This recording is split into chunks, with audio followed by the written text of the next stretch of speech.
দেখো বন্ধুরা, রান্না করতে চলে আসলাম। এখানে আছে দেখো হলুদ লবণ মাখানো মাছ, এবার ভেজে নিব। দেখো বন্ধুরা, মাছ ভাজা হচ্ছে। এখানে অর্ধেক মাছ দিয়েছি আর এখানে দেখো বাকি অর্ধেক আছে, পরে ভেজে নিব। দেখো মাছের দু পিঠ ভাজা হয়ে গেছে, এখন বাকি মাছগুলো ভেজে নিব। দেখো বাকি মাছগুলো দিয়ে দিলাম। দেখো এই মাছগুলো ভাজা কমপ্লিট, এবার তুলে নিব। দেখো ভাজা মাছ তুলে নিয়েছি, এবার তেলে দিয়ে দিলাম কালি জিরা ফোড়ন। এবার কেটে রাখা আলু বেগুনগুলো দিয়ে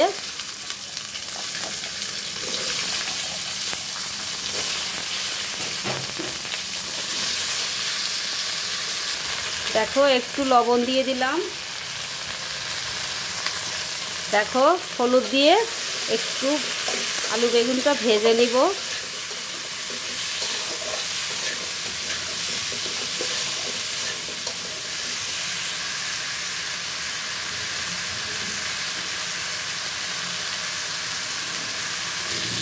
দেখো আলু আর বেগুনটা খুব সুন্দর করে ভেজে নিয়েছি, এবার এটা তুলে নিব।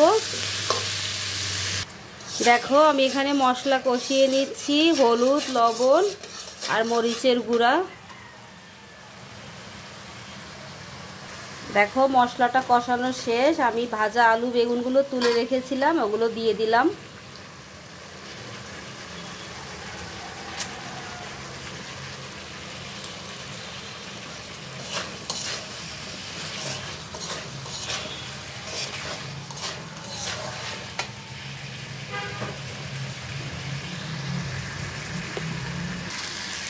দেখো আলু আর বেগুনটা কষানো কমপ্লিট, এবার দিয়ে দেব ঝোলের জন্য জল।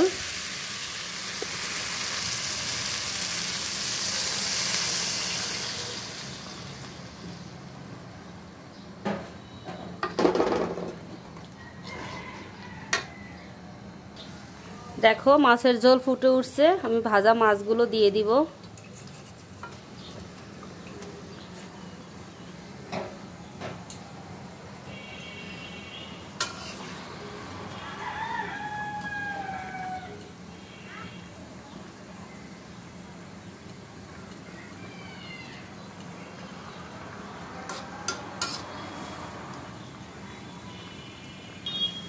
দেখো দিয়ে দিলাম একটু ভাজা জিরার গুঁড়া।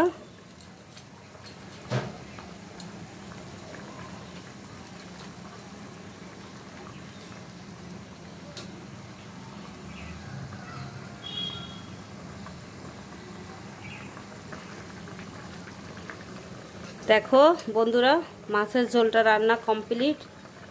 তো আমার মাছের ঝোল রান্না ভিডিওটা কেমন লাগলো অবশ্যই কমেন্ট করে জানিও। ভালো লাগলে শেয়ার করো প্লিজ। তো আমার রান্নাটা কমপ্লিট, দেখা হবে অন্য কোনো রান্নার ভিডিও নিয়ে। ততক্ষণ তোমরা সবাই ভালো থেকো, সুস্থ থেকো। দেখো মাছের ঝোলটা এখন আমি নামিয়ে নিব।